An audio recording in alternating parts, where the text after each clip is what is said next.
à la à ce premier atelier pédagogique, donc qui est mis en place dans le cadre du concours écologique auquel vous êtes inscrits.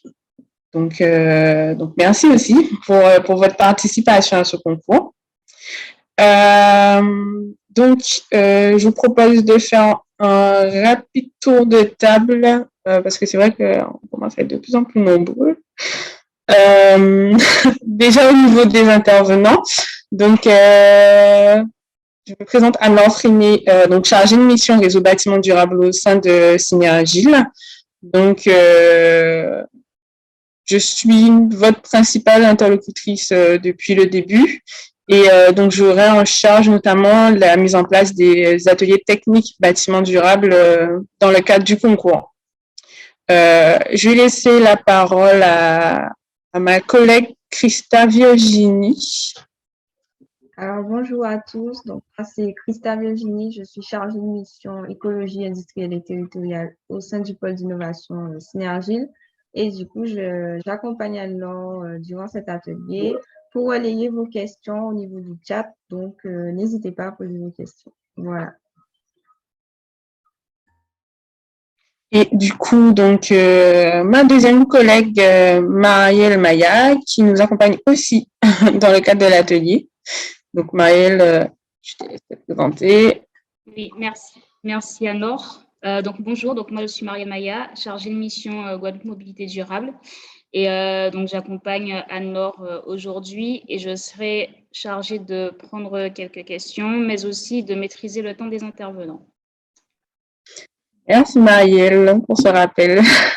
Et du coup, donc nous avons la chance d'avoir donc deux intervenants donc experts dans les thématiques qu'on va traiter aujourd'hui. Donc Madame Florence Hachi, qui est du coup en charge de la fonction conseil architecture patrimoine au sein du CAUE. Donc Madame Hachi, je vous laisse dire deux mots. Voilà, tu as déjà fait la présentation. Donc, je m'occupe du pôle architecture patrimoine au CAUE. Voilà. D'accord, merci Madame Hachi. Et du coup, Monsieur Tetsoudan, professeur des universités à l'Université des Antilles. Et bonjour à tous. Effectivement, donc Tetsoudan, professeur à l'université et travaillant sur les questions du bâtiment et de la maîtrise de l'énergie. Merci, Monsieur Soudan. Alors, nous avons également donc Madame Montou, qui est du coup chargée de mission éducation et développement durable de l'académie qui est présente. Madame Montou, je ne sais pas si vous voulez dire deux mots. Oui, juste bonjour à tous. Donc, je suis la chargée de mission éducation et développement durable pour l'académie. Donc, voilà, merci en tout cas pour cette invitation. Bonne conférence à tous. Merci. Et alors, je pense qu'on va faire le petit tour de table parce que c'est vrai qu'on est monté à quand même 37 participants et du coup, ça risque d'être un peu plus long que prévu. Donc, en tout cas, merci pour votre participation nombreuse à ce premier atelier pédagogique. Donc, effectivement, qui a pour objectif donc d'introduire un peu la thématique du bâtiment. Donc, déjà, comment fonctionne un bâtiment, quels sont les acteurs, quel est le cycle de vie d'un bâtiment et également qu'appelle-t-on un bâtiment durable et du coup, quelles sont les dimensions qui sont rattachées à cette typologie, entre guillemets, de bâtiment. Donc, je vous propose on va faire un petit quiz d'abord. Donc, vous allez pouvoir mettre vos réponses à travers le chat en fonction des questions. Et ensuite, donc on va passer à une présentation thématique, donc qui sera assurée du coup par nos deux intervenants experts, Madame Hachi et Monsieur Soudan. Et on terminera par une mise en application un peu de ce qu'on s'est dit. Donc, tout d'abord, première question. Hop. Donc, les premiers ouvrages portant le nom de bâtiment sont apparus au. Alors, Je vous laisse mettre vos réponses dans le chat directement. Vous avez l'onglet discussion dans lequel vous pouvez inscrire vos retours.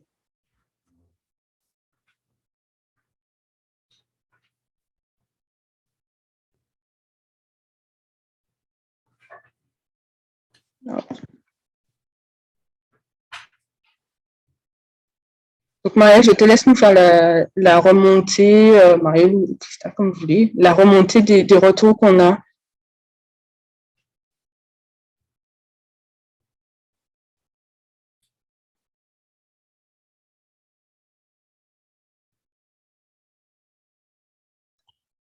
Alors, du coup, on laisse les participants nous répondre pendant quelques minutes. On commence à avoir des réponses.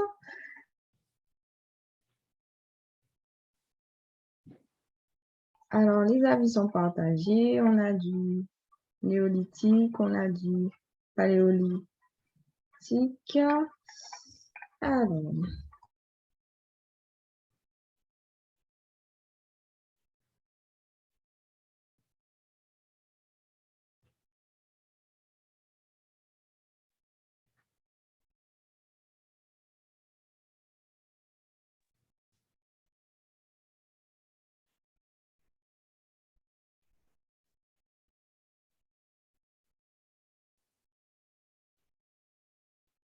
Alors, on a une majorité de néolithiques.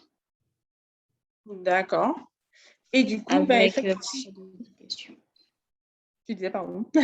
Non, je disais avec près de 10 réponses néolithiques, il me semble. D'accord. Donc, effectivement, c'est bien la réponse néolithique. Les premiers ouvrages qui peuvent porter le nom de bâtiment sont apparus donc, dès le néolithique. Donc, ça veut dire environ 10 000 ans avant Jésus-Christ. Donc, ça fait déjà un petit moment qu'on peut parler de bâtiment. Ensuite, alors là, c'est une question qu'on avait déjà vue. Donc, normalement, pour ceux qui ont participé en tout cas aux ateliers, aux séances de présentation du concours, donc normalement, on devrait avoir de bonnes réponses. Alors, que signifie donc le sigle HQE? Donc, haute qualité envisagée, haute qualité environnementale ou haute qualité énergétique? OK.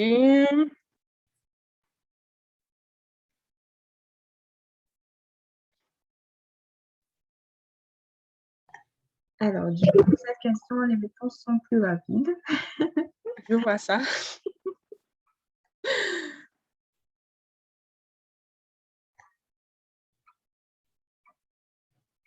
Et je crois que tout le monde est d'accord. La deuxième réponse fait l'unanimité. Ah bah, tant mieux, effectivement. Donc, vous avez déjà retenu, c'est bien pour les séances de présentation. Effectivement, c'est bien donc la haute qualité environnementale. C'est aussi une certification qu'on retrouve qui s'applique donc NF Habitat HQE, entre guillemets, sur les logements et une certification qui s'appelle HQE bâtiment durable et qu'on retrouve plutôt sur les terrassières. Donc, c'est la démarche HQE, mais il y a aussi des certifications qu'on peut mettre en place et qui portent ce nom. Et du coup, dernière question de ce quiz introductif. Donc, qui est le maître d'ouvrage? Donc, est-ce que c'est la personne pour le compte de laquelle est réalisé l'ouvrage, la personne qui réalise le projet ou la personne qui effectue les travaux de réalisation de l'ouvrage?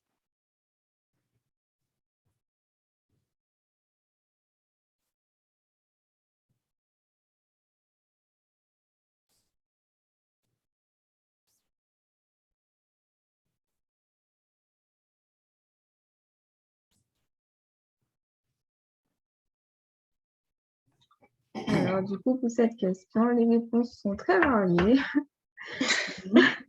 On a des propositions pour les trois. Enfin, on a des réponses pour les trois propositions.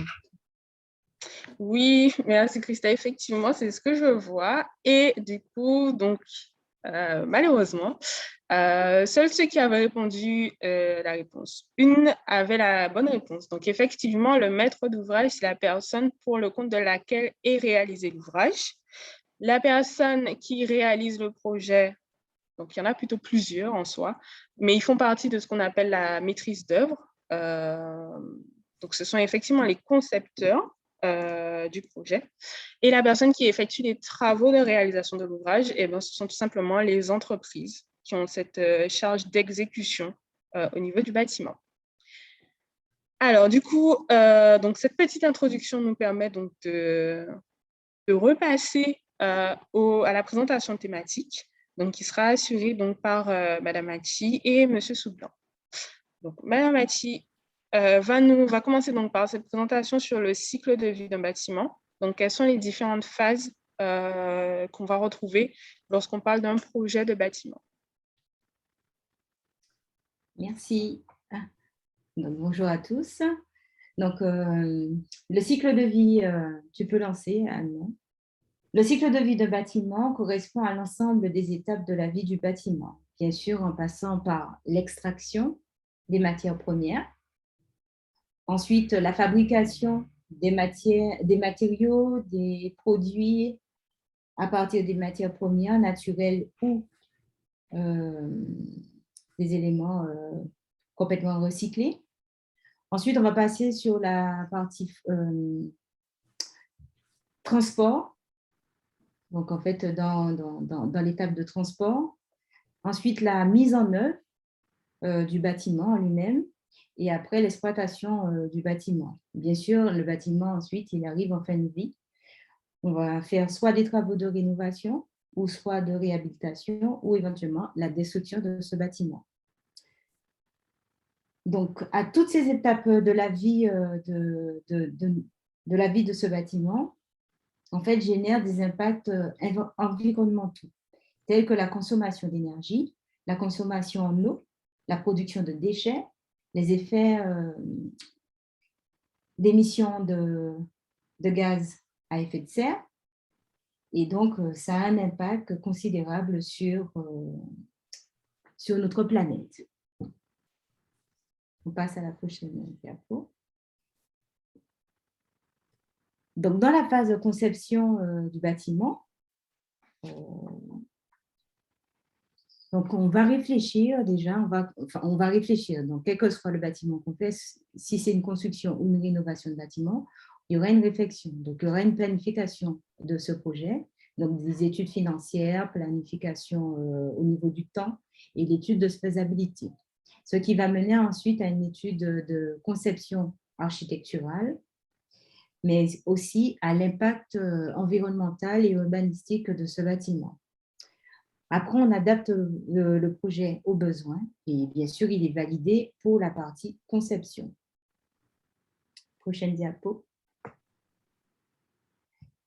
Donc, pour construire ou rénover un bâtiment, on a besoin d'approvisionnement en matières premières. Donc, je parlais de l'extraction en fait, de ces matériaux, de le transporter et ensuite, on va le fabriquer soit en usine ou éventuellement en atelier. Ensuite, on va installer le projet, donc le chantier en fait. Après, on va acheminer tout ce qui est outils et machines sur ce chantier. On va réunir les différentes équipes dans ce chantier. Donc, on aura en fait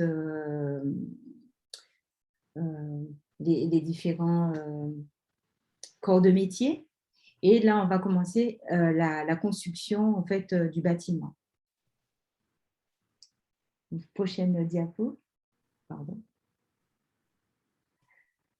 Donc, au niveau de la mise en œuvre du bâtiment, on va aménager le bâtiment et installer les équipements.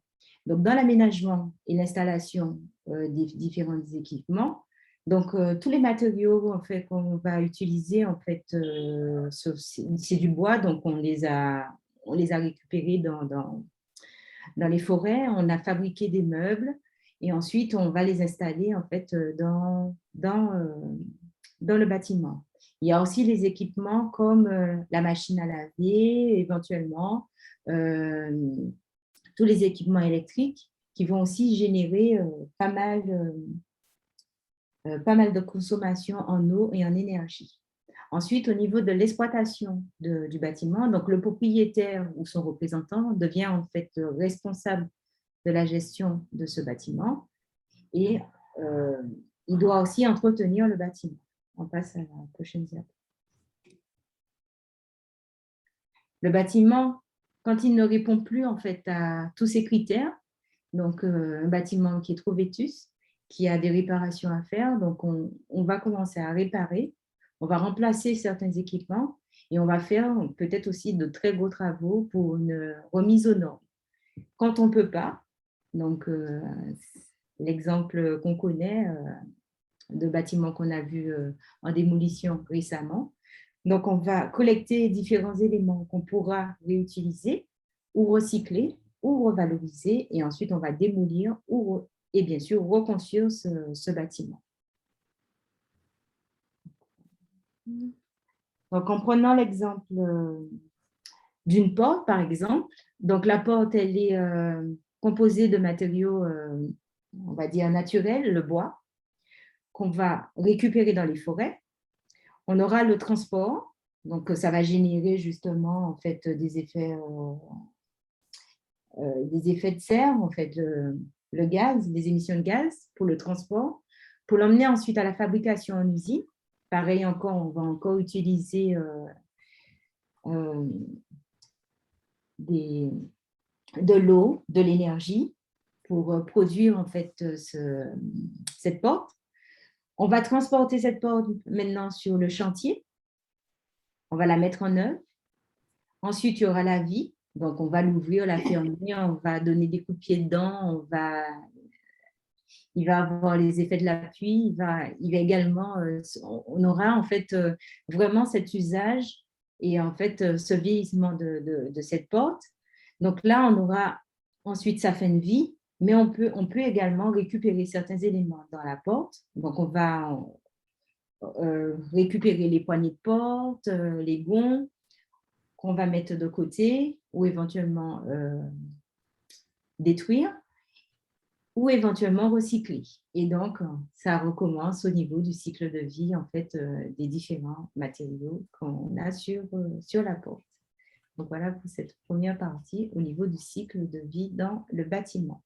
Donc, ça, c'est la même chose sur les différents éléments qu'on pourra retrouver. Donc, c'est ça pour une porte, éventuellement pour une machine à laver, également pour l'ampoule. Voilà, tous les éléments qu'on va retrouver dans les bâtiments. Voilà, pour cette première partie. Merci, Madame Ati. Je vous propose peut-être, avant de passer aux acteurs, de voir si vous avez des questions au niveau du public. Si vous avez des questions, voilà. Oui, ou des compléments d'information, n'hésitez pas à lever la main, normalement vous pouvez, ou à mettre dans le chat, si vous avez des questions, ou tout simplement désactiver votre micro. Et si vous n'avez pas de questions, eh ben, je vous propose qu'on passe à la partie sur les acteurs. Ça m'a l'air plutôt calme. Donc, on va passer donc sur la deuxième partie, donc sur les acteurs du projet de bâtiment. Donc, les différents acteurs du projet de bâtiment, donc on en a pas mal. Donc, voilà, ils sont multiples et ils ont des missions qui sont bien définies. Donc, dans l'organigramme que vous avez ici, en fait, on voit en fait l'usager, donc on va dire la maîtrise d'ouvrage, donc qui est composée du maître d'œuvre, qui est peut-être différent de l'usager. L'usager, c'est celui qui va réellement utiliser le bâtiment, enfin, être dans le bâtiment, faire ce qu'il faut. On aura également l'AMO. L'AMO, c'est l'assistant à maîtrise d'ouvrage. Donc, je vais rentrer dans les détails en fait, de ces différents acteurs. Ensuite, on aura dans l'autre partie qui est la maîtrise d'œuvre, on aura le programmiste, les bureaux des bureaux de contrôle, la maîtrise d'œuvre, l'SPS, les entreprises. Et après, on va rentrer dans les différents composants en fait, de chacun de ces acteurs. Donc, on continue. Voilà. Donc, dans la maîtrise d'ouvrage, on a bien sûr le maître d'œuvre. On écrit MO, voilà, le MO. Donc, le maître d'œuvre peut être un maître d'œuvre public, privé ou éventuellement une association. Donc, voilà. Donc, le maître d'œuvre, voici ce qu'il peut faire. Donc, il doit rédiger un programme d'opération. Donc, on aura l'objectif du projet. Bien sûr, le calendrier. Donc, il va dire à quel moment qu'il faut qu'il ait ce projet. Et bien sûr, le budget. Donc, en fait, il va nous dire quel budget qu'il a pour pouvoir faire cette construction. Les données supplémentaires qu'on aura sont le diagnostic de l'existant, donc c'est-à-dire le terrain sur lequel on va mettre ce bâtiment. Les études d'opportunité et de faisabilité, donc en fait, ce sont des études qui sont faites en amont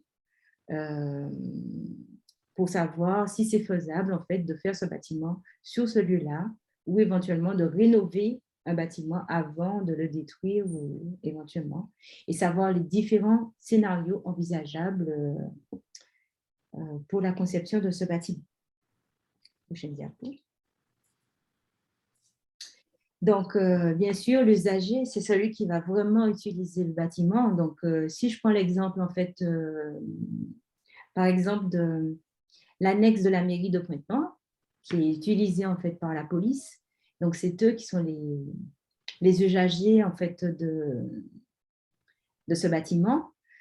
Le maître d'ouvrage, c'est la mairie. Les usagers, en fait, c'est la police. Donc, c'est eux, en fait, qui ont vraiment participé à tout ce qui était définition du projet, savoir ce qu'ils avaient réellement besoin, définir, en fait, tous leurs besoins pour savoir exactement ce qu'ils avaient besoin, où et quand, comment.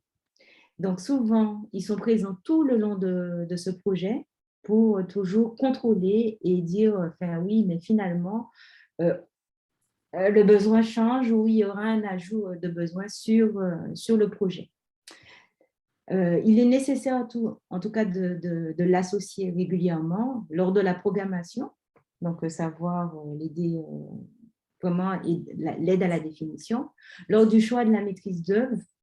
Donc, bien sûr, il est là lors du jury de concours du bâtiment, lors des études de conception, donc aux étapes de validation de ces études, pour donner un peu leur avis, et aussi à l'appropriation du bâtiment. Bien sûr, c'est eux qui vont faire la gestion, la maintenance également du bâtiment.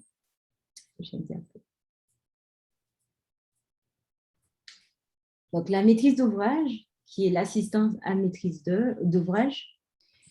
Donc, lui, en tant que... il a beaucoup plus de techniques et il intervient en fait à une étude économique et avec beaucoup de scénarios qu'on va retrouver en fait au niveau des besoins, à la rédaction du besoin et aussi du coût. Voilà. Il sera toujours à côté du maître d'ouvrage, toujours à côté de lui. Il va l'accompagner, il va piloter en fait. Donc en gros, c'est lui qui ira sur les chantiers. Il aura aussi le rôle de conseil et il sera force de proposition. Et il va aussi rester à côté du décideur, du maître d'ouvrage. Donc il sera toujours à côté du maître d'ouvrage au niveau de la conception du bâtiment. Prochaine. Donc là, nous arrivons dans la maîtrise, toujours en maîtrise d'ouvrage. Donc le programmiste, c'est lui qui va écrire en fait les éléments architecturaux et techniques. Donc on aura une catégorie de métiers d'assistance à maîtrise d'ouvrage, des étapes déterminantes pour un projet de qualité. Ben voilà. Et aussi, c'est à lui qu'on va vraiment confier ce travail de programmation au niveau du bâtiment, de la conception du bâtiment. Prochaine diapo. Nous passons maintenant à la maîtrise d'œuvre. Donc, dans la maîtrise d'œuvre, nous avons plusieurs acteurs, notamment l'architecte, donc où nous avons la partie conception en fait, du bâtiment.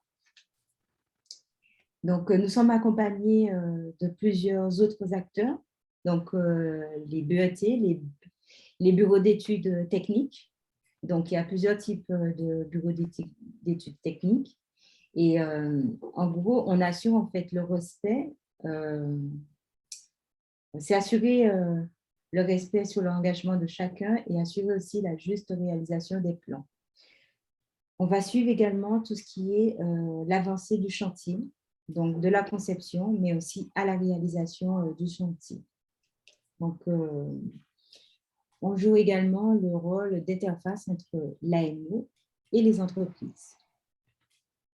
Prochaine diaporama. Donc, les bureaux de contrôle, qui sont eux aussi très obligatoires, en fait,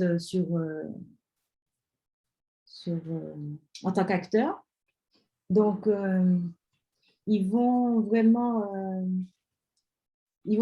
travailler sur tout ce qui est solidité de l'ouvrage, la sécurité des personnes, donc les différentes personnes qui vont intervenir au niveau des entreprises, mais aussi des autres bureaux qu'on va retrouver. Valider les exigences en isolation thermique et acoustique et vérifier en tout cas le respect des règles de l'art. Prochaine diapo.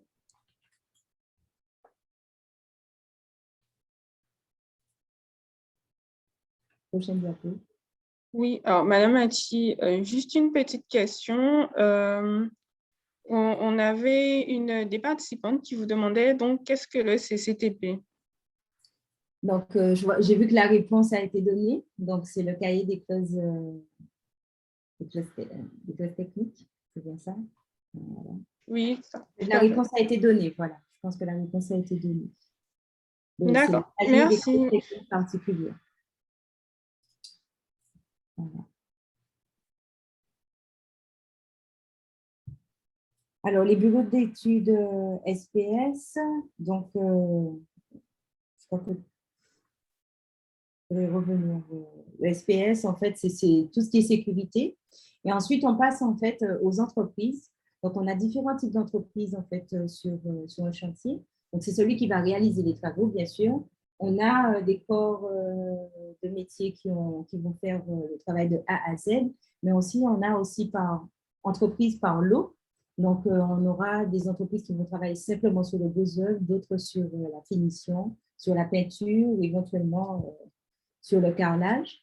On a aussi les artisans aussi qui peuvent faire des interventions. Donc, dans les artisans, on aura ceux qui vont faire un peu plus sur l'aménagement, mais aussi sur la partie fermeture, donc sur les portes. Enfin, voilà. Voilà pour, donc, après, on a un autre acteur. Donc, le SPS, je viens de le dire, en fait, sur la sécurité et la protection de la santé au niveau des travaux. Donc, en fait, il sera là tout le long. Il est responsable, il est sur la responsabilité du maître d'ouvrage. Et en fait, il sera nommé par le maître d'ouvrage et il sera surtout sur la prévention des risques sur le chantier, interaction entre l'entreprise, mais aussi avec les occupants. Donc voilà, je pense qu'on a terminé sur tout ce qui est acteur des projets du bâtiment. Oui, tout à fait. Eh bien, merci Madame Hachi pour cette présentation.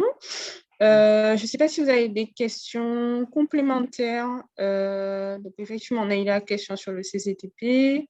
Est-ce que vous avez des questions complémentaires sur ce qui a été présenté? Ou c'est bon pour tout le monde? Je vous propose Je vais juste rajouter quelque chose. En fait, tous ces acteurs, en fait, ils ont quand même des garanties enfin, voilà, sur des gars. Enfin, ils ont des protections, en fait, et ils sont quand même garants sur la bonne réalisation, en fait, du bâtiment. Voilà. Chacun a on va dire, une gradation sur la garantie du bâtiment. Alors, avant de passer à la deuxième partie, du coup, on a deux questions. La première, quel est notre rôle à nous dans la construction? Quand vous parlez de votre rôle, en tant qu'usager ou éventuellement en tant que futur professionnel? Alors, qui nous a posé cette question? Joseph, non, du coup. Est-ce que vous pouvez nous apporter plus de précision à votre question? À l'oral, si possible, comme ça nous permettra d'échanger. Si vous pouvez. Activez votre micro. Bonjour. Bonjour. Bonjour. Je voulais dire, dans notre rôle à nous, désolée, attendez. C'est-à-dire qu'il y a plusieurs acteurs, mais notre rôle à nous, comme élèves, dans les acteurs, dans différents acteurs. Alors, en tant que, enfin, je ne sais pas si, quand tu parles d'élèves aujourd'hui, par rapport au projet que vous avez aujourd'hui, que vous allez faire aujourd'hui. Oui. Voilà, d'accord. Par contre, comme je ne connais pas tous les projets, donc voilà. Oui, je vais reprendre Madame Mati, pas de souci. Là-dessus, en fait, ça dépend du projet que vous avez. De façon générale, vous êtes plutôt maître d'ouvrage ou maître d'œuvre, voire même plutôt maître d'œuvre en soi, vu que vous concevez le projet. Mais vous avez les deux parce que vous avez en fait élaboré votre projet sur la base d'un besoin. Donc là, vous étiez maître d'ouvrage parce que vous avez conçu un programme en répondant en fait au concours. Et là, en fait, vous allez passer à la partie de réalisation des projets. Et comme vous allez concevoir, par exemple, je sais pas là, pour ceux qui vont faire le réemploi, vous avez pensé, par exemple, à la canne à sucre dans les murs. Et là, vous allez en fait être maître d'œuvre parce que vous allez regarder comment mettre en place cette solution sur mon bâtiment. Donc, vous êtes plutôt sur ce niveau de conception, donc de maître d'œuvre. D'accord. Voilà. Voilà, merci Anne-Laure pour ces précisions. En tant que maître d'œuvre, si je peux rapporter en fait une petite réponse, oui. En tant que maître d'œuvre, vous avez aussi la partie, c'est comme un bureau d'études en fait. Voilà, donc, vous allez rentrer dans les matériaux pour savoir, vous aurez la résistance, est-ce que ça va durer, est-ce que c'est résistant, est-ce que c'est concevable, est-ce que c'est réalisable, par quels moyens, enfin voilà. Il y aura toutes ces petites questions que vous devez vous poser. Merci Madame Mati pour ces compléments. Oui, monsieur. J'avais une question. Oui. Pour Madame Mati, je voulais savoir qu'est-ce que vous entendez par acquisition des ressources dans la partie cycle de vie du bâtiment, s'il vous plaît. Donc, l'acquisition des ressources, en fait, c'est l'extraction. En fait, j'ai pris l'exemple de la porte qui est réalisée en bois. Donc, en fait, j'irai dans la forêt. Il faudrait que je sache, est-ce que le bois, il est complètement... est-ce qu'il est déjà à maturité pour pouvoir l'extraire? En fait, voilà. Donc, l'acquérir, en fait, c'est le récupérer dans la forêt pour pouvoir, en fait, l'acheminer après dans l'usine pour la fabrication de la porte. Donc, ça, aller le chercher, acquérir, c'est aller le chercher. Ah oui, c'était acquérir, d'accord. Voilà, c'est ça. Merci, c'est noté. Alors, avant de continuer, on a une autre question. Qu'entendez-vous par acquisition des ressources dans la partie durée de vie du bâtiment? C'était là. C'était celle-là. Ah, c'était celle-là, d'accord. Désolée. Et du coup, on avait une dernière question, mais plus générale, je crois, sur le concours en lui-même. Donc, la question, c'était quand aura lieu le concours? Oui, alors, excusez-moi, je n'ai pas pu me connecter. Donc, s'il y a eu des informations sur le concours, j'aimerais savoir si des choses ont été dites. Alors, nous, on n'a pas donné d'informations complémentaires sur le concours en début d'atelier. Là, on va faire un point rapide. Donc là, effectivement, vous êtes tous du coup inscrits officiellement au concours. Donc, vous avez depuis le mail la semaine dernière, je crois, jusqu'au 30 avril pour réaliser vos projets. À partir de lundi, vous allez en fait être mis en relation avec votre tuteur professionnel et également avec moi pour tout ce qui est tutorat technique bâtiment durable. Donc, je vous enverrai un mail complémentaire à l'issue de l'atelier. Et comme on avait déjà envoyé beaucoup de mails sur la dernière semaine, donc c'était pour éviter de vous donner trop d'informations. Et merci pour la question. Je ne sais pas si ça a répondu totalement à la question ou pas. Oui, je voudrais savoir, sur quel genre de projet on doit faire exactement?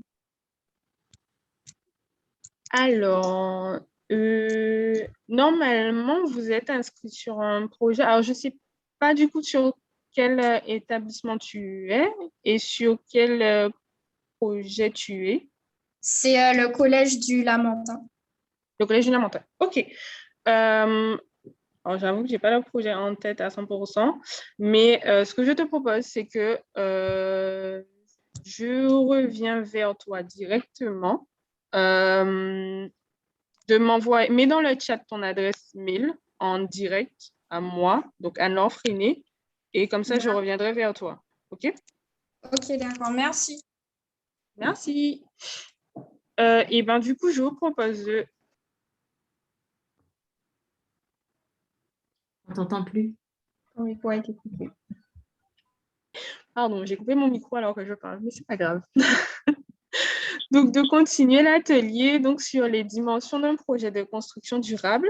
Et du coup, donc, c'est Mme Ati et M. Soubdan qui vont assurer cette partie. Donc, je vous redonne la main.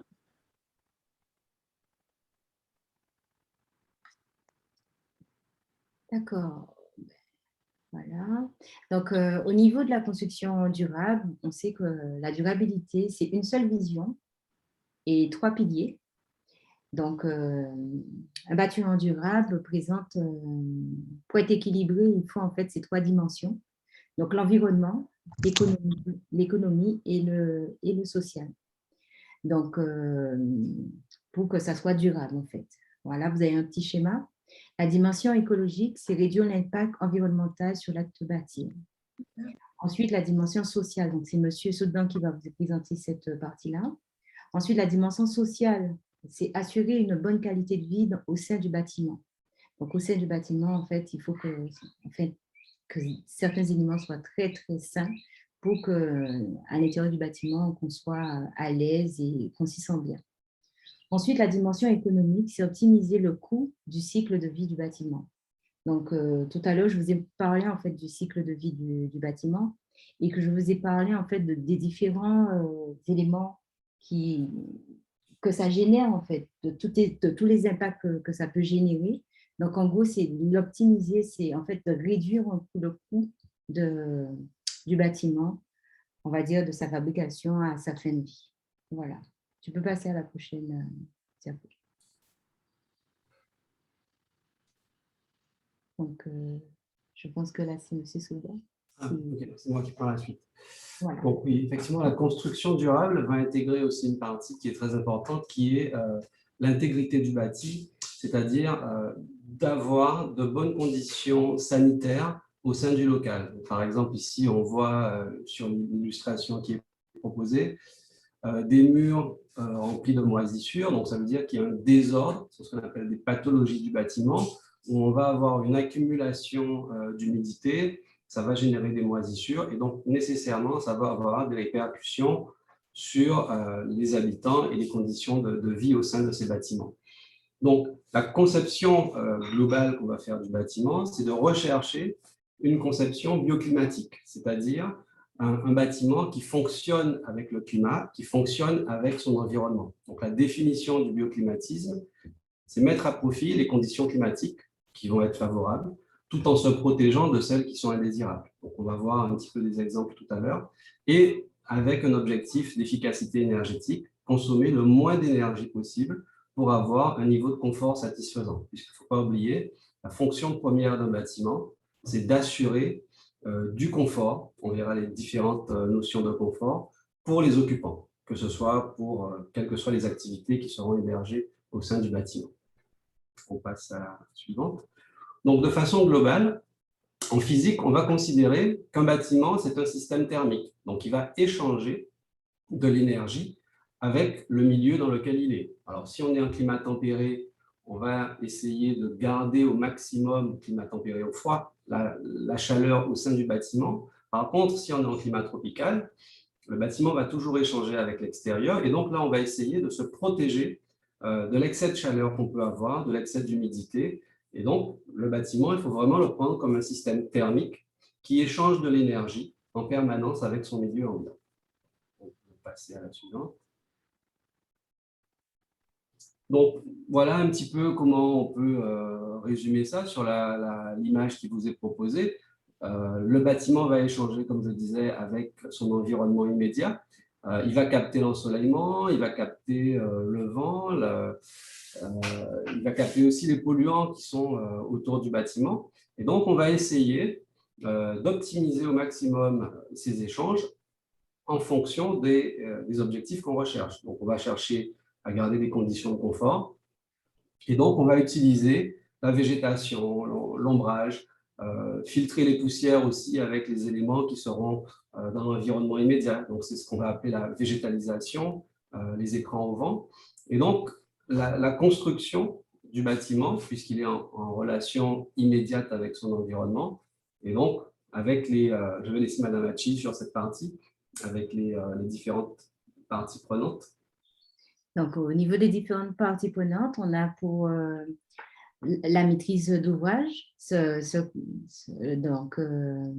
pour construire avec le temps. Donc, en fait, ça va dépendre du bâtiment qu'il souhaite faire. Si c'est un bâtiment administratif, donc il sait il va définir en fait quelles sont les personnes qui vont l'utiliser, le temps que ça va durer aussi.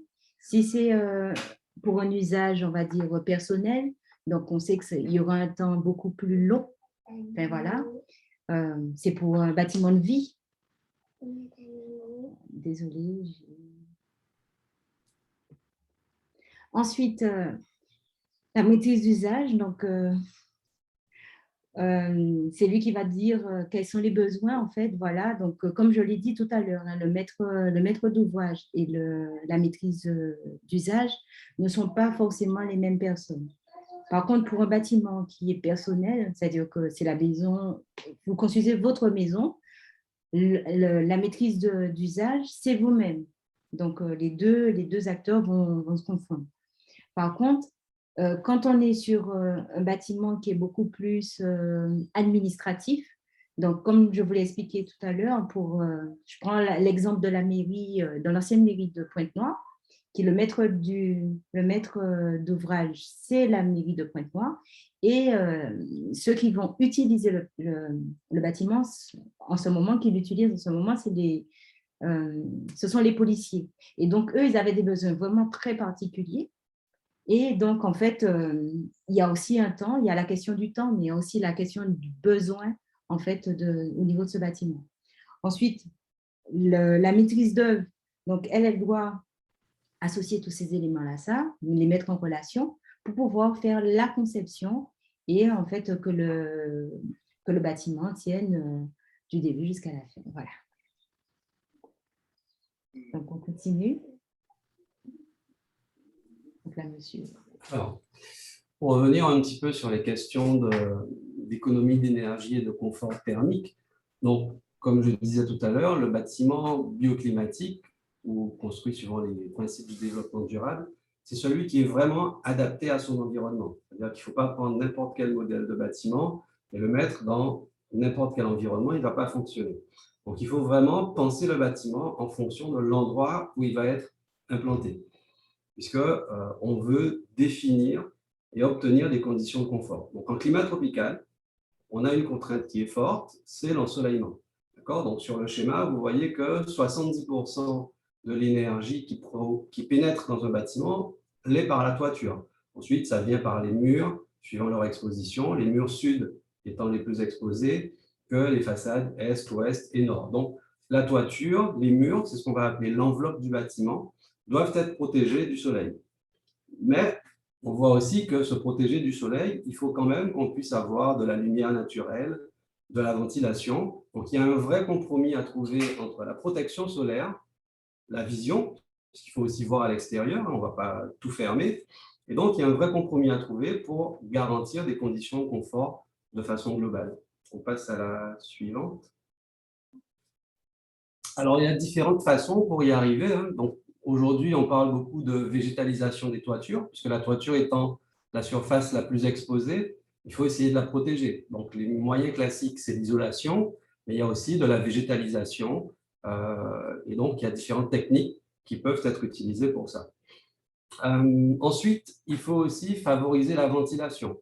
Donc, on verra que la ventilation, elle sert à évacuer la chaleur, à évacuer les apports d'humidité qui peuvent s'accumuler dans le bâtiment. Et donc, on voudra, en climat tropical, que le bâtiment soit traversant. Traversant, il faut qu'il y ait une entrée d'air et une sortie d'air. Donc, c'est ce qu'on appelle traversant. Si on met une seule fenêtre et qu'il n'y a pas de parcours pour que l'air puisse circuler, le bâtiment ne sera pas traversant. Donc, il faut vraiment, cette notion de bâtiment traversant doit être prise en compte. Et puis, on a aussi quelque chose qu'on peut observer très souvent, c'est que même la nuit, on peut faire encore très chaud dans les bâtiments parce que la chaleur va s'accumuler dans les matériaux et va la restituer pendant qu'on est en occupation la nuit. Et donc là, on va agir sur ce qu'on appelle l'inertie thermique. Donc, c'est la capacité des matériaux à stocker la chaleur et la restituer plus tard. Donc, le béton, si on a des murs en béton plein qui sont exposés plein en façade ouest, ça va accumuler la chaleur et la restituer en cours de nuit. Et donc, ça va poser aussi la question du choix des matériaux qu'on va faire. Donc, on va choisir des matériaux qui vont favoriser l'inertie thermique qu'on veut en fonction des horaires d'occupation. Si je suis là dans des locaux de bureau où on est là que pendant la journée, ce n'est pas grave si la nuit, ça chauffe un peu. Par contre, si c'est une maison où on va dormir dans les pièces, dans les chambres, ben on va faire en sorte que la chaleur ne s'accumule pas pendant la journée et soit restituée pendant la nuit. Donc, il y a un travail à faire sur le choix des matériaux et l'inertie thermique qu'on va obtenir par la suite. Passez. Pour parler de l'énergie, la question de la protection solaire, elle est fondamentale parce qu'en général, lorsqu'on a chaud, le premier principe ou le premier réflexe, c'est de venir installer un système de climatisation. Alors évidemment, ça ramène rapidement des conditions de confort, mais une paroi qui a été chauffée va ensuite réchauffer l'air au sein de la pièce, qu'on va chercher à refroidir par de la climatisation, et donc forcément, on va consommer de l'énergie pour absorber cet excès de chaleur qui est venu du soleil. D'où la protection solaire qui est très importante parce qu'on va éviter un excès de chaleur et donc une consommation superflue pour la climatisation. Donc, il y a vraiment cet équilibre à trouver. Il ne s'agit pas de supprimer la climatisation, mais de faire en sorte d'avoir un bâtiment qui soit bien conçu, bien protégé et qu'ensuite, la climatisation ne serve qu'à rafraîchir l'air et non pas à absorber l'excès de chaleur qu'on a dans un bâtiment. On passe à la suite. Et donc, tout ça peut être résumé dans ce qu'on appelle le scénario négawatt, qui est un scénario, donc une méthodologie qui a été proposée par l'association Négawatt il y a une dizaine d'années de cela. Et donc, vous voyez la flèche rouge, elle montre un petit peu la tendance actuelle qui fait que les consommations d'énergie ont tendance à augmenter, augmenter, augmenter. Plus ça va, plus on a des besoins en énergie. Et donc, pour passer d'une tendance de croissance et de consommation plus forte à une consommation qui diminue, ils vont proposer une première étape qui est ce qu'on appelle la sobriété. C'est-à-dire, c'est d'avoir une consommation d'énergie qui soit la plus efficace possible, la plus sobre possible. Donc, on va éviter les gaspillages, éteindre les lumières lorsqu'on n'est pas dans la pièce, éviter de climatiser portes et fenêtres ouvertes, éteindre les lumières la nuit dans les bureaux ou dans les magasins. Donc, éviter les gaspillages au maximum. Ensuite, la deuxième étape, c'est l'efficacité. Donc, on va consommer de l'énergie, mais de façon efficace. Donc, c'est-à-dire, il va falloir utiliser des systèmes de climatisation qui soient performants, faire en sorte, ce qu'on disait, de ne pas climatiser à tout va, en ayant une bonne isolation des bâtiments. De façon globale, on va choisir des équipements ou des appareils électriques qui ont une étiquette énergie A, A++ ou A3+. Donc, avec l'étiquette énergie, on sait si un équipement est performant ou pas. On peut même avoir ça aujourd'hui pour les appareils électroménagers. Donc, choisir des équipements qui sont efficaces et ont de bons rendements énergiques. Et enfin, en dernier lieu, une fois qu'on a évité les gaspillages, qu'on utilise des équipements qui sont performants, enfin, on peut avoir recours aux énergies renouvelables. C'est-à-dire le reste d'énergie ou de consommation énergétique qui nous reste à satisfaire, on va essayer de le faire avec des énergies renouvelables. Et donc, en combinant dans l'ordre ces trois actions, sobriété, efficacité et renouvelable, on va pouvoir inverser la tendance et avoir des consommations d'énergie. Donc, il est très important de respecter l'ordre. Si on met d'abord des énergies renouvelables et qu'on continue de gaspiller, ça ne servira à rien. Si on met des énergies renouvelables et qu'on va consommer avec des clims qui ne sont pas du tout efficaces, qui sont très énergivores, ça n'aura pas servi à grand-chose non plus. Il faudra juste mettre plus d'énergie renouvelable et ça va coûter encore plus cher. Donc, l'ordre est très important pour arriver à ce résultat. Voilà. On passe à la suivante. Alors, avant de continuer, on a une question. Y a-t-il un risque à trop végétaliser les murs et toitures en termes d'humidité ou y a-t-il une stratégie à adopter? Alors oui, la végétalisation, c'est quelque chose qui se fait suivant des méthodes qui sont éprouvées, on va dire. Et donc, il y a une vraie question sur l'humidité et comment le végétal va venir se fixer à la paroi ou à l'enveloppe. Donc, si c'est en toiture, donc il y a des complexes d'étanchéité. Donc, le végétal, il n'est pas planté sur la toiture elle-même, mais vous avez des systèmes qui sont étanches et qui vont venir accueillir les végétaux, la terre, le gravier, enfin le substrat sur lequel la végétalisation va être implantée. Et donc, ce sont souvent des systèmes qui peuvent être en circuit fermé. Donc, on récupère l'eau de façon, il ne faut pas qu'il y ait d'infiltration au sein du bâtiment.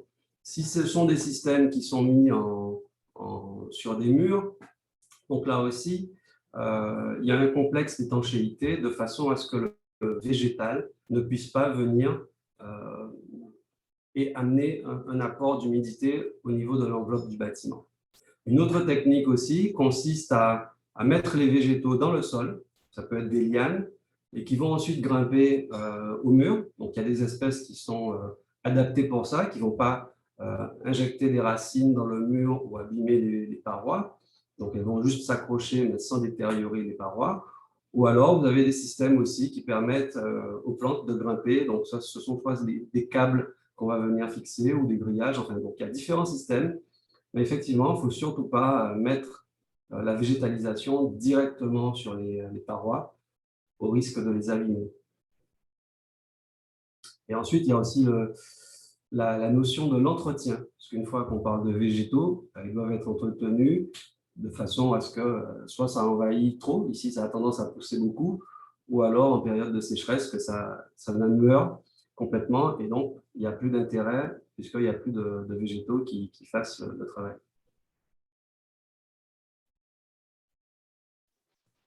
Merci, M. Soudan. Et on passe à la suite.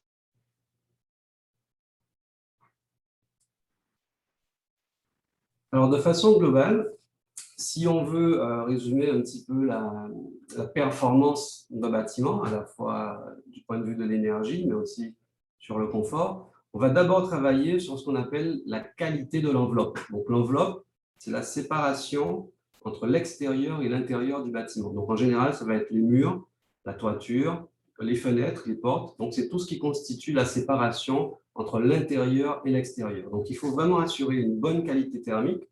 Donc, des murs qui est la bonne épaisseur vis-à-vis de l'inertie thermique, en faisant aussi le choix des matériaux qui ne vont pas trop stocker la chaleur. On va venir aussi isoler les murs par une isolation qui peut être intérieure ou extérieure, ça dépend.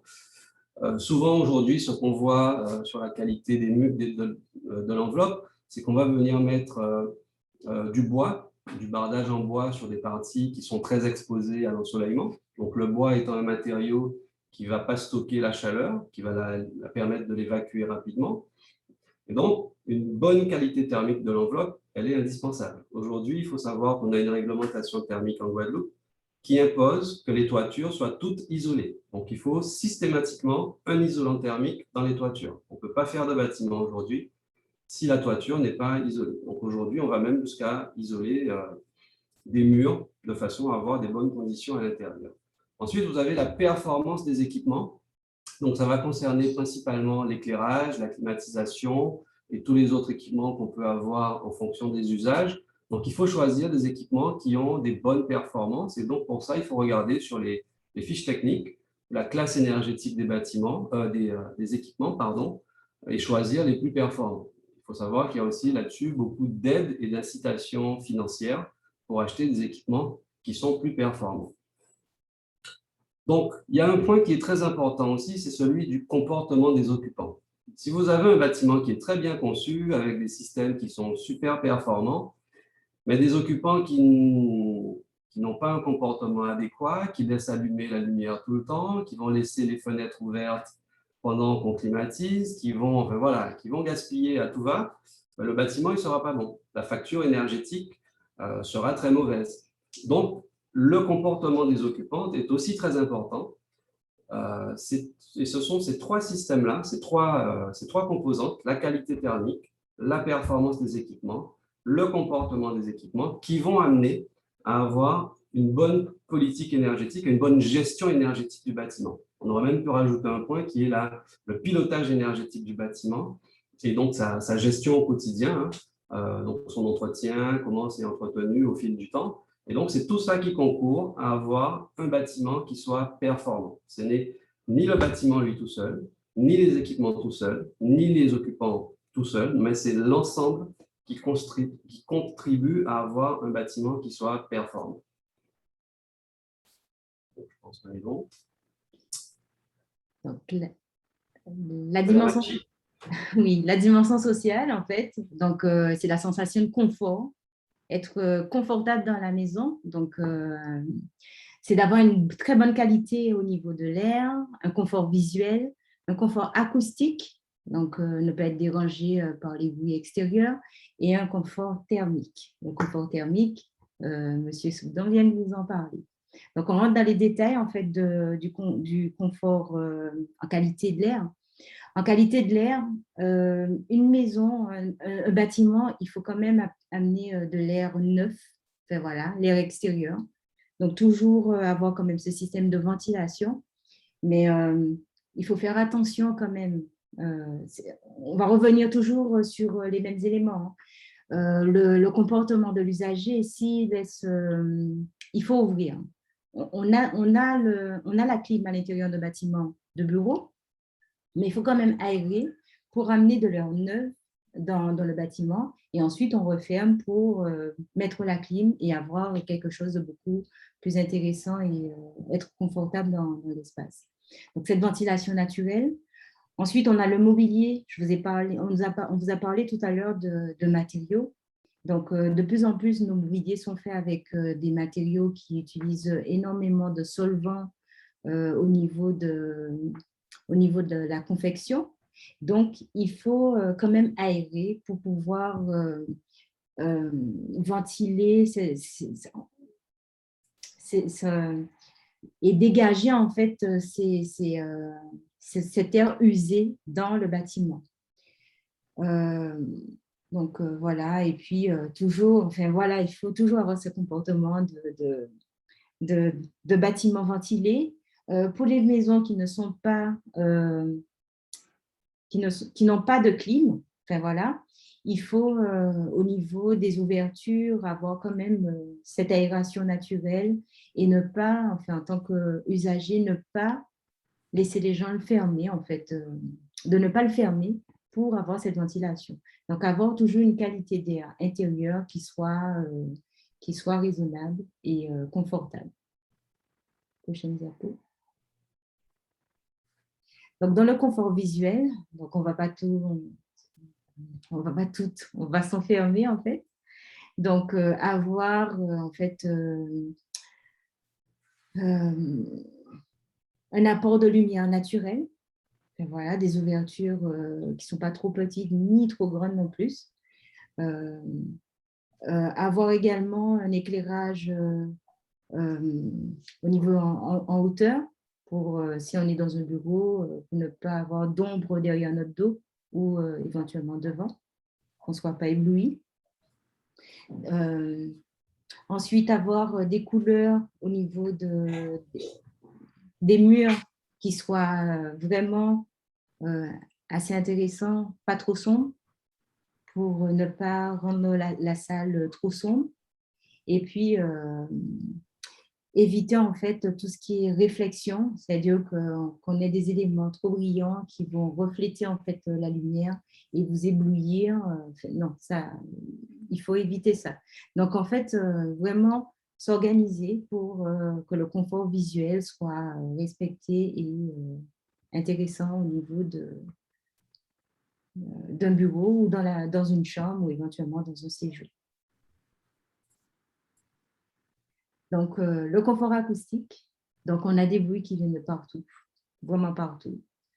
On a l'autoroute qui, enfin voilà, les bâtiments sont toujours à proximité d'une route, donc éviter, il faut se protéger en fait de ce bruit-là, se protéger aussi des bruits aériens. Donc, en ce moment, vu la situation qu'on a, on a beaucoup d'hélicoptères qui passent au-dessus de nous. Donc, voilà. Et on a en ce moment on a les portes ouvertes parce qu'on est à l'intérieur de la maison. Donc, en fait, il faut se protéger. Donc, le double vitrage, les fermetures. Enfin, voilà, il faut vraiment se protéger de tout ça. On a les voisins qui sont au-dessus ou en dessous, qui peuvent donner un bruit vraiment inconfortable. On a les animaux autour de nous. Donc là, je pense que vous avez tout à l'heure entendu. Donc là, j'ai des travaux juste à côté. Donc, on entend en fait les travaux. On entend un peu tout ce qu'il y a, le bruit de la voiture, le bruit, enfin, voilà. Tout ça nous accompagne. Donc, en fait, il y a des moments où on va faire abstraction au bruit, mais quand on est en moment calme, il faut vraiment qu'on ait des portes qui permettent de filtrer ce bruit, d'empêcher tout ce bruit d'arriver à l'espace où on est calme. Et donc, ce qui permet après d'avoir un confort acoustique intéressant. Donc, ça va se jouer sur les matériaux, ça va se jouer sur la paroi, ça va se jouer également sur ce qu'on aura à l'intérieur. Et bien sûr, on sait que la végétation a également, on va dire, cette façon aussi d'apporter en fait un confort, enfin, ça va faire des brises acoustiques. Et donc, placer une haie devant la maison ou éventuellement un arbre, ça va permettre aussi de filtrer en fait ce bruit qui va venir de l'extérieur ou éventuellement, voilà. Prochaine diaporama. Donc, le confort thermique. Donc, je ne vais pas reprendre ce que M. Segbert l'a dit, il a très bien dit. Donc, les murs, enfin, voilà, on a tous les éléments. Enfin, je suis juste perturbée dans ce moment par mes enfants. Je suis désolée. Oui, je vais juste prendre le relais sur le confort thermique. Donc là, par exemple, vous avez un diagramme de confort. Donc, le diagramme de confort, il tient compte de la température d'air, de l'humidité relative. Et vous voyez qu'on vous dit qu'en climat tropical, le confort thermique dépend surtout de la température d'air, de l'humidité et de la vitesse d'air. Alors, il faut savoir qu'on a un taux d'humidité qui est très important Et c'est ça qui va nous donner cette sensation d'inconfort très marquée. Donc, par exemple, si vous remarquez au mois d'octobre, entre septembre et octobre, ce sont des mois qui sont très humides habituellement. Et il y a une absence de vent, donc de l'alizé. Et donc, on a toujours cette sensation d'étouffement et de chaleur extrême, mais c'est dû à l'humidité. Et donc, il faut savoir que lorsqu'on vient rajouter une vitesse d'air très faible, donc c'est ce qui est montré un petit peu sur les courbes en bleu, entre 0, 0,5, 1,5 mètres par seconde. Alors, il faut savoir que 1 mètre par seconde, c'est la vitesse qu'il faut pour qu'on puisse commencer à sentir l'air qui circule sur la peau. Donc, c'est une toute petite brise. Et donc, lorsque on met une brise d'air de l'ordre de 1 mètre seconde, on améliore le confort thermique et la température ressentie de 4 degrés. Donc, c'est-à-dire si on ressent qu'il fait environ 30 degrés avec l'humidité, en rajoutant une petite brise d'air, soit avec un ventilateur, soit avec un brasseur d'air, on a une sensation, la température ressentie qui va diminuer de 4 degrés. Donc ça, c'est très important au niveau du confort thermique en climat tropical. Et c'est pour ça qu'aujourd'hui, on préconise beaucoup d'installer des brasseurs d'air dans les logements, dans les bureaux, parce que ça va améliorer les conditions de confort. Donc, ce qui va influencer le confort, rappelez-vous, température d'air, humidité relative et la vitesse d'air.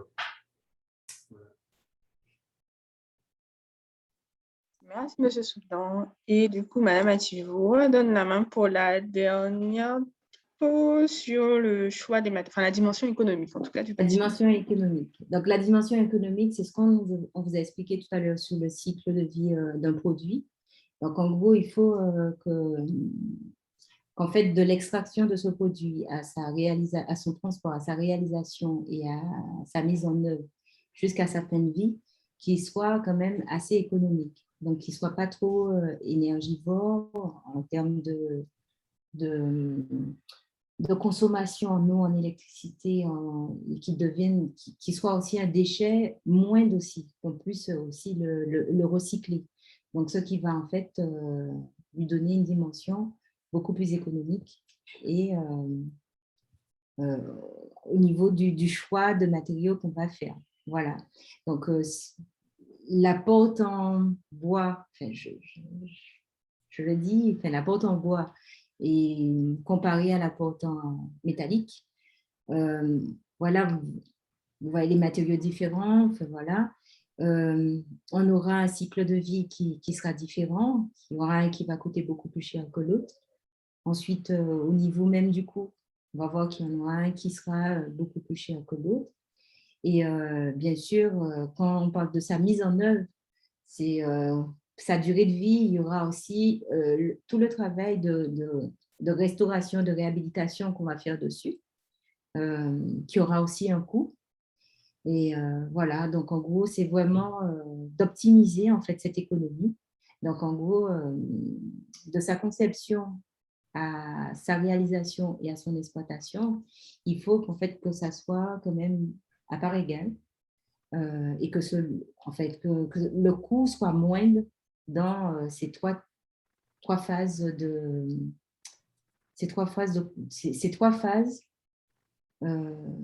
conception, enfin de conception à réalisation, à l'exploitation et à la maintenance d'un matériau ou éventuellement du cycle de vie de l'ouvrage. Voilà. Je pense qu'on a terminé sur tout ce qui est... Oui, merci Madame Ati. Donc, effectivement, merci Madame Ati, merci Monsieur Soudan pour ces présentations très intéressantes et enrichissantes. En complément, je ne sais pas si vous avez des questions supplémentaires.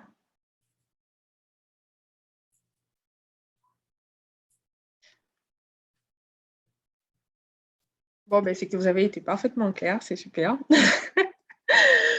Et du coup, je vous propose de poursuivre cet atelier donc, par une... je sais qu'on a un petit peu débordé, il est déjà 12h10, mais je vous propose de poursuivre donc, avec une mise en application donc, rapide d'une quinzaine de minutes. Donc, pour ça, je vous invite à vous connecter. Alors, je vous conseille d'utiliser le lien parce qu'on a remarqué que l'outil avait quelques bugs. mais à vous connecter en retapant en fait cette adresse mail, pardon, donc app.klaxoon.com/join/ le code assez imbuvable que vous avez juste après, donc KZEYSRF, de vous connecter donc sur Klaxoon. Je vais vous remettre le code, oui, tout à fait, dans la barre de recherche, enfin dans l'onglet discussion, ce sera plus simple pour tout le monde.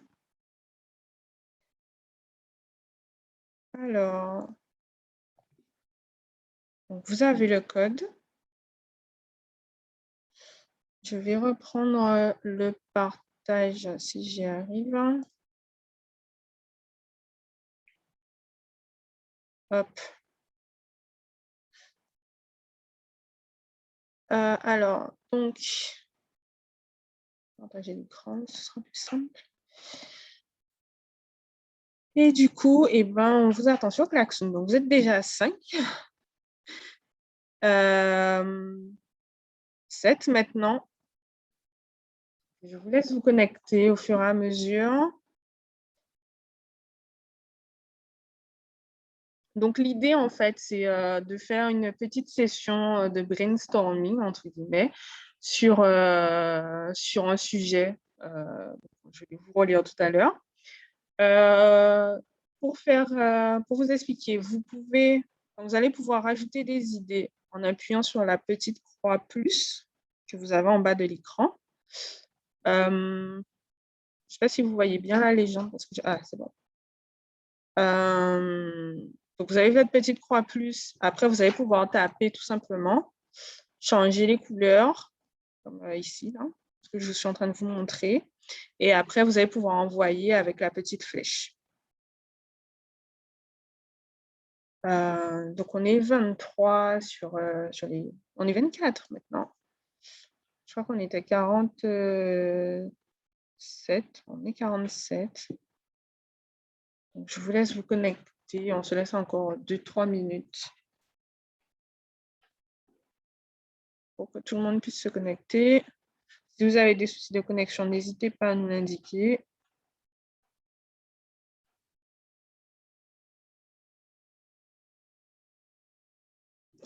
Et sinon, les autres, de toute façon, vous allez pouvoir suivre via Zoom en même temps, vu que normalement, c'est diffusé en direct.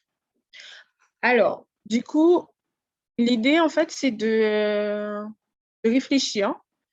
Si vous êtes aujourd'hui maître d'ouvrage d'un projet de construction d'une cité scolaire HQE.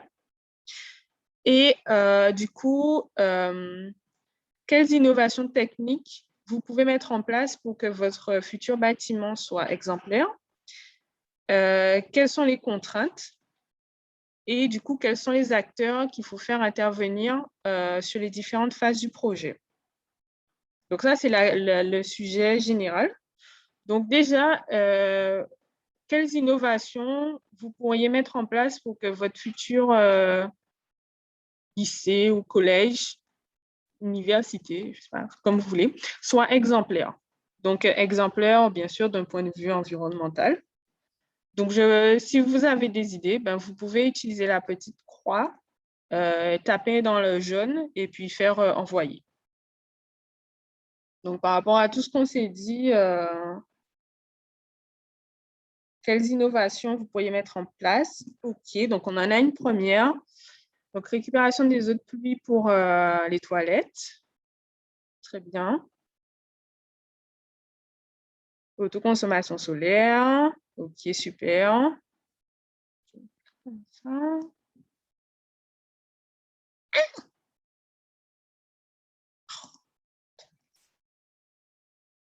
Excusez-moi, hein. Fois Zoom fait l'imbécile. Alors, favoriser l'isolation des salles qui nécessitent la clim. OK. Je suis sûre qu'il y a plein d'autres innovations. Utiliser des alizés dominantes. Diminution de la charge thermique en temps... Ah, il faut préciser. Hein. Qu'est-ce qu'on entend par... Enfin, comment vous allez le faire, ce genre de choses.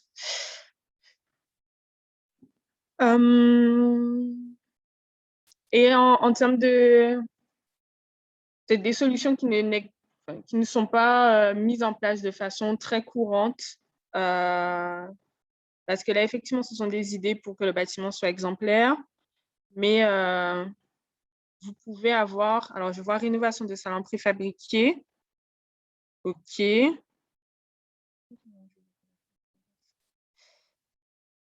Alors, on va essayer de laisser les trucs, pas trop les toucher.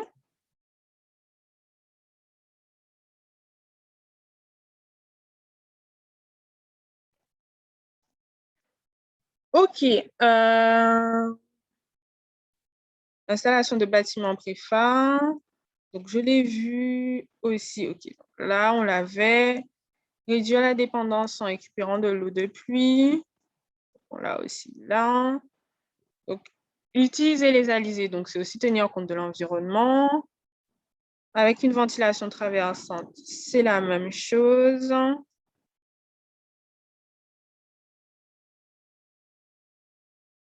OK. Végétalisation naturelle. OK. Protéger les murs solaires. Alors, donc tout ça, c'est un peu tout ce qui est construction bioclimatique. Diminuer les apports thermiques. C'est un peu construction bioclimatique. Je vais les mettre à part. En termes de solutions techniques, par exemple, en termes d'énergie renouvelable. Donc, j'ai vu qu'on avait parlé d'autoconsommation solaire, mais est-ce que vous avez peut-être d'autres idées d'innovation qui pourraient être mises en place pour avoir un bâtiment exemplaire? Donc, positionnement du stratégique du bâtiment, c'est aussi, je vais réduire un petit peu, de la construction bioclimatique, excusez-moi. Je réduis encore un peu. Vous avez plein d'idées, donc c'est formidable. Hop. Alors, panneaux solaires, donc c'est autoconso. Chauffe-eau thermo. Ah, donc ça, c'est une nouvelle idée, effectivement, ça, c'est pas mal. Intégration de systèmes éoliens sur les toitures. Donc, effectivement, c'est aussi une belle innovation. Ça change un peu de ce qu'on voit. Chauffe-eau thermo, on va le mettre à part en soi. Hop. OK, donc je vous propose sur les innovations, on a fait un peu le tour. Donc, en termes d'innovation, donc on a tout ce qui est construction bioclimatique, la récupération des eaux de pluie pour les eaux les eaux grises, je vais y arriver. Donc, récupération des eaux de pluie pour tout ce qui est lave-mains, toilettes, etc. Autoconso solaire, l'isolation des salles nécessitant la climatisation, de la végétalisation des abords et du bâtiment. Donc, on a une nouvelle qui vient de sortir, donc, qui est de réguler l'apport lumineux dans les salles. Donc, la diminution de la charge de l'apport thermique entrant en diminuant l'ensoleillement. Donc, ça va un peu avec la végétalisation. La mise en place de brise-soleil, façade végétalisée. Donc, on va dire que ça, c'est à peu près le même paquet. Hop. La rénovation donc, de salles en préfabriqué. Installation de bâtiments préfabriqués. Alors, j'ai quelque chose sur les matériaux. Alors, c'est top parce que vous avez plein d'idées.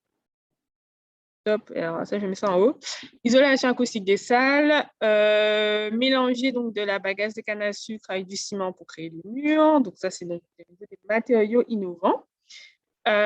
Également, donc, régulation de l'apport lumineux dans les salles. Mix éolien solaire. L'intégration de systèmes éoliens sur les toitures. Tout ce qui est chauffe-eau thermodynamique et le rafraîchissement par géothermie. Et on a une nouvelle innovation qui vient de sortir, donc utilisation de pavés piézoélectriques dans les espaces fréquents, couloirs, cours de récréation. Alors, petit point, donc pavé, piézoélectrique. Donc, en fait, c'est quand vous marchez, vous générez de l'électricité. Voilà. Donc, on va le mettre là. Alors, comme on en a beaucoup, également de la maintenance. Comme on en a beaucoup, je vous propose d'en retenir 3, grand maximum 4. Donc, si ça vous va, on peut retenir donc, la récupération des eaux de pluie, l'intégration de systèmes éoliens. Qu'est-ce qu'on avait d'autre qui était ensemble? Peut-être la mise en place de matériaux innovants, donc avec le mélange de bagages de canne à sucre. Et qu'est-ce qu'on peut se prendre d'autre? Installation de bâtiments préfabriqués. Donc, sur ces 4-là, je vais les mettre un tout petit peu plus en dessous. Je vous laisse essayer de voir quelles contraintes on peut avoir. Donc, par exemple, sur la récupération des eaux de pluie, quelles contraintes vous pourriez avoir pour le mettre en place? La mise en place de systèmes éoliens sur les toitures, quelles sont les contraintes aussi? Matériaux innovants, donc bagages de canne à sucre avec du ciment, quelles sont les contraintes qu'il y a derrière? Et également installation de bâtiments préfabriqués. Donc, les contraintes, je vous propose de les mettre en vert pour qu'on puisse les identifier plus facilement.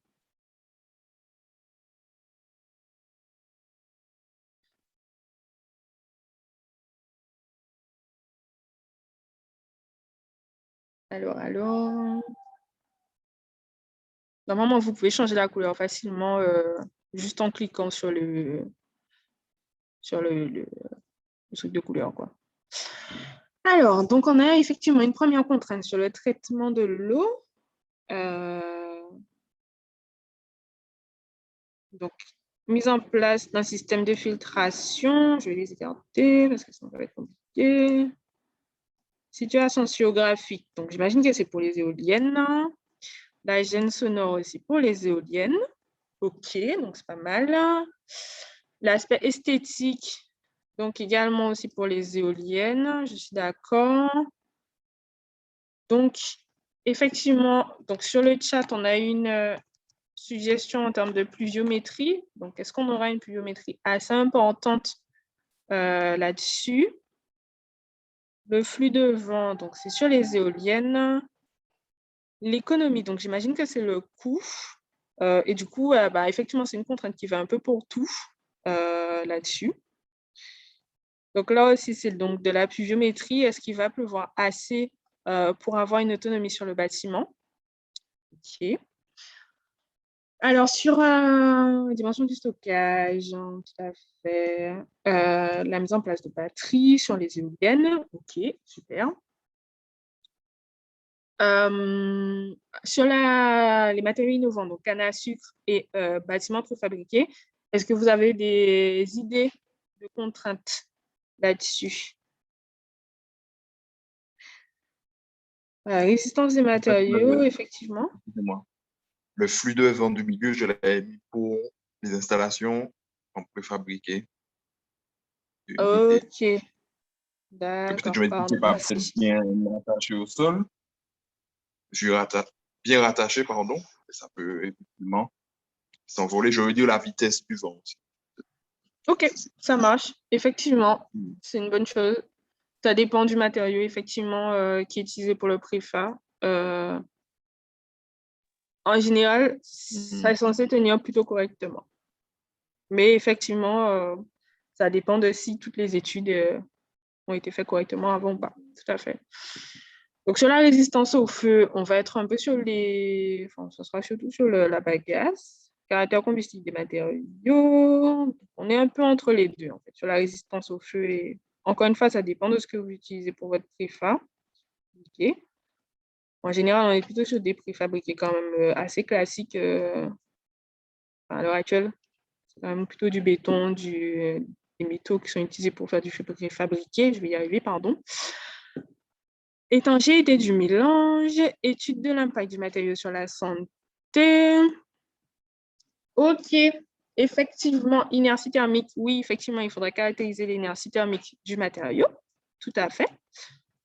Alors, il y a beaucoup de choses. Mais c'est bien, c'est très bien. OK. Alors, du coup, là, et présence de nuisibles qui peuvent s'attaquer aux fibres, effectivement, parce qu'on est sur un matériau qui est végétal. J'avais effectivement dans le chat mobilisation d'autres équipements. Désolée, j'écris en même temps. Oui.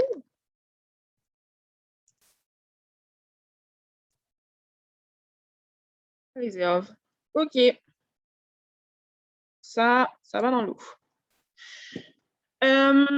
Encore une fois, bon, comme il y en a beaucoup, je vous propose d'en retenir, on va essayer d'en retenir une à chaque fois par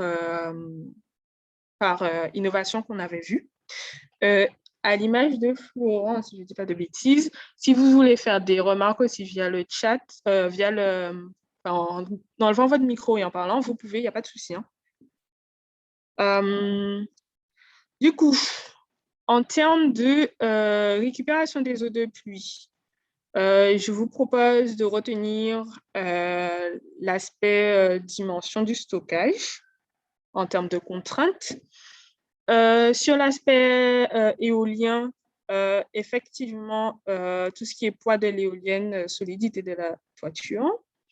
Sur la bagasse de canne à sucre, l'aspect durabilité du matériau en termes de contraintes. Et sur l'installation de matériaux préfabriqués, effectivement, tout ce qui va être relatif au milieu sur la vitesse du vent. Donc là, par rapport à ce qu'on s'est dit, ce qui vous a été présenté surtout par Maya Mati, M. Soudan, quels acteurs vous pensez qu'il faut faire intervenir?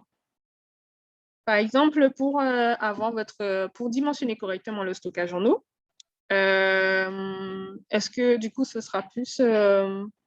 qui est le plus pertinent ou qui sont les plus pertinents pour apporter des solutions à ce problème et à quelle phase du projet vous pensez qu'il faut les faire intervenir. Donc, par exemple, si une entreprise, à quel moment vous pensez la faire intervenir? Si c'est le maître d'ouvrage, est-ce que vous pensez qu'il faut le faire intervenir dès la conception, etc. Donc, vous pouvez mettre les acteurs en rose et les phases du projet en bleu. Ouais. Faites plutôt d'abord les acteurs parce que sinon, ça va être compliqué, je pense. Après.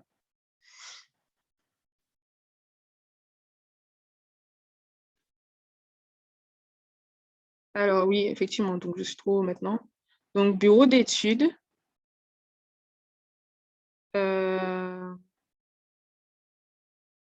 C'est vrai que du coup, là, on va être un peu sur les mêmes acteurs de façon générale. Pardon. Donc, bureau d'études. Donc, il faudra faire intervenir les bureaux d'études, OK. Donc, ça, c'est un peu pour tout le monde en soi. EDF, donc là, on est surtout sur l'éolienne, vu qu'on aura de l'électricité, ce sera de la production d'électricité. L'architecte, également un peu pour tout le monde. Vous me dites si vous êtes d'accord ou pas là-dessus. Donc, en termes de phase, on avait donc la concept. Oui. Je dis que ça va pour l'architecte. De quoi, pardon? Je dis que pour l'architecte, effectivement, ça peut être surtout. Oui, tout à fait. Donc, l'architecte, effectivement, il aura un peu... il va intervenir pour la dimension du stockage parce que, du coup, c'est lui qui conçoit les plans du bâtiment. Donc, en fonction de si c'est un stockage qui est en toiture ou dans le bâtiment lui-même, effectivement, il aura un rôle. Sur le poids de l'éolienne, effectivement, parce que quand vous faites comment on appelle ça? Quand vous faites des constructions en toiture, pour certains lieux, communes, etc., vous avez des restrictions en termes de hauteur. Donc, effectivement, là-dessus, l'architecte doit faire des plans de toiture. Là. Pour la durabilité des matériaux, bien sûr, et pour tout ce qui est installation de bâtiments aussi. Donc, on est là-dessus. Entreprise spécialisée dans l'utilisation de certains matériaux Alors, moi, je serais tentée de dire sur durabilité, sur la bagasse de canne à sucre, pardon, et les bâtiments préfabriqués. Je vous laisse me dire si vous êtes d'accord là-dessus.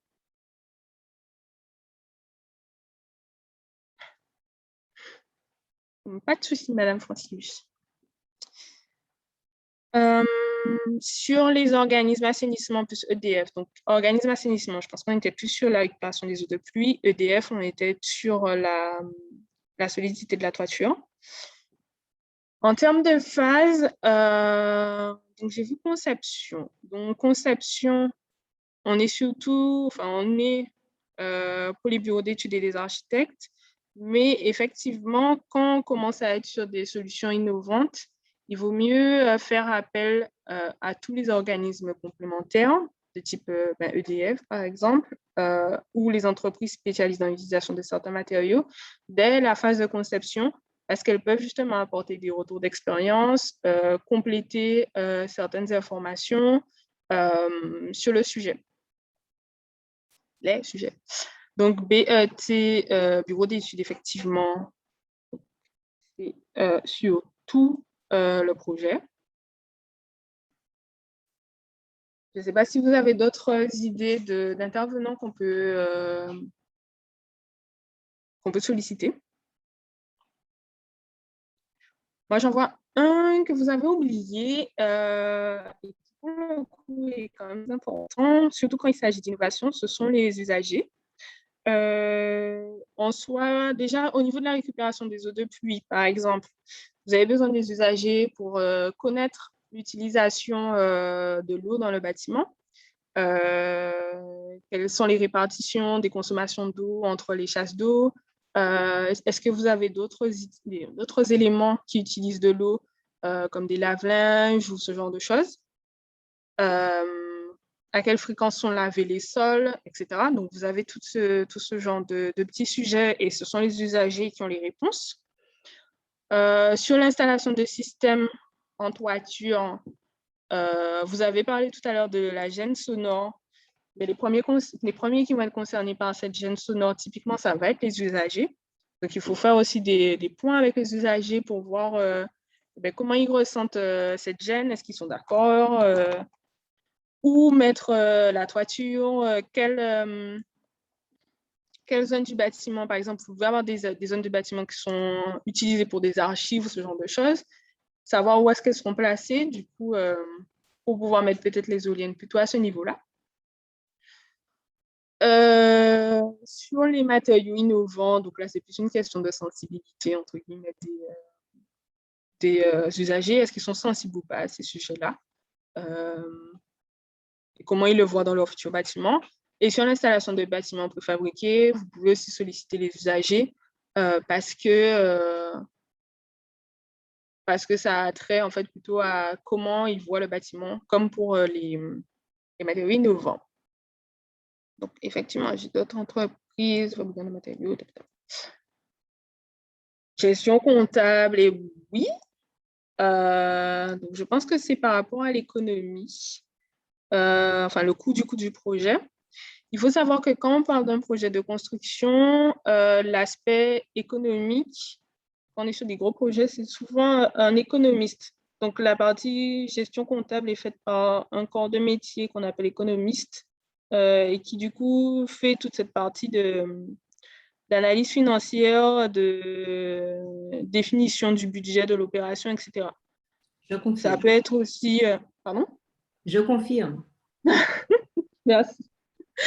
Ça peut être aussi fait par les bureaux d'études. Enfin, les bureaux d'études aussi peuvent faire directement leur lot, enfin, estimer leur lot, reconfirmer derrière par un économiste, etc.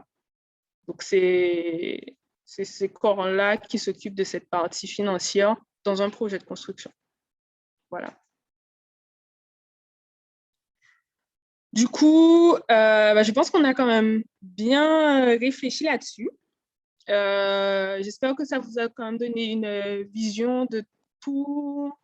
Enfin, vous avez quand même sorti un nombre assez important d'innovations qui pouvaient être mises en place sur juste un seul bâtiment en termes de performance environnementale.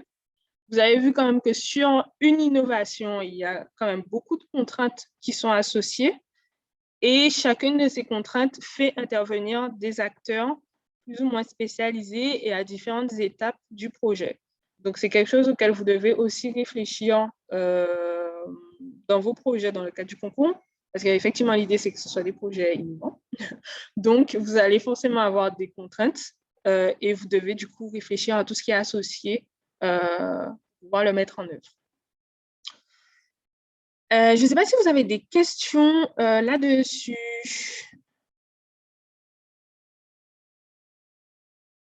Alors, donc, monsieur Hébert, madame, monsieur Hébert, je crois. Donc, le premier bilan de bois existant en Isère, bilan carbone négatif, un peu de ciment et beaucoup de bois, donc 90% au total. Peut-on tester cette méthode et l'appeler béton de bagasse? Je vais faire une première réponse. Je laisserai M. Soudan et Mme Hachi confirmer. Donc, le premier béton de bois, donc béton de bagasse, en soi, à mon sens, c'est une appellation qui est issue donc, je serais tentée de dire des ATEX, donc des avis techniques expérimentaux, donc sont validés par le CSTB.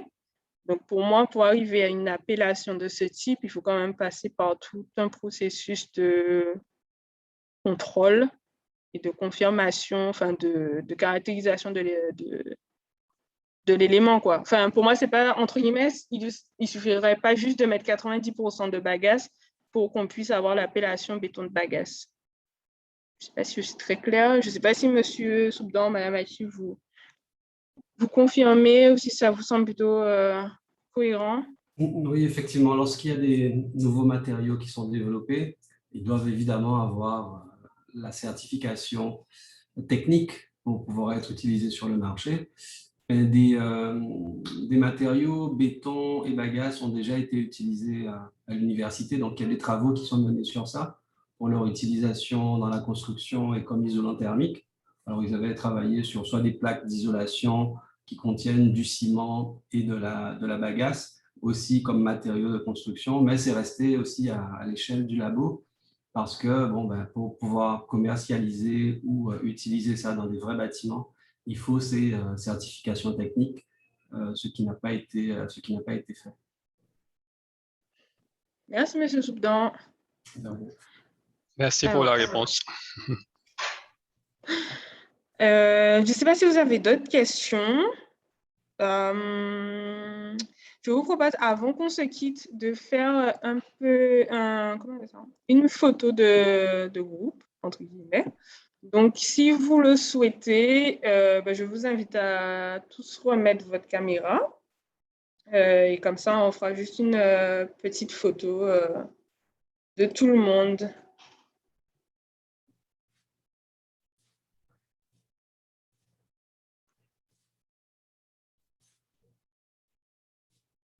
Du coup, Marielle, je te laisse faire la photo. Christa, comme vous voulez.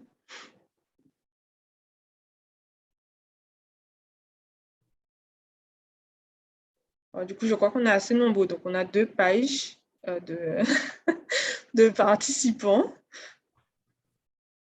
Et tu nous dis quand c'est bon. C'est bon. Ok, merci. Bon, en tout cas, merci pour votre participation à l'atelier. Merci à M. Soubdan et à Mme Hachi pour leur intervention très, très, très intéressante, très pertinente. J'espère que vous avez apprécié et que vous serez du coup nombreux pour le prochain atelier pédagogique. Donc, qui aura lieu le 10 janvier, 13 janvier. Je vais vous confirmer ça dans mon mail. Mais du coup, qui sera sur l'enveloppe du bâtiment, justement, et son utilité. Donc, voilà, merci à vous et bonne fin de journée. Merci, au revoir. Merci, au revoir. Merci, au revoir. Bon après-midi. Au revoir. Au revoir. Merci, au revoir. Au revoir. Merci, au revoir. Au revoir.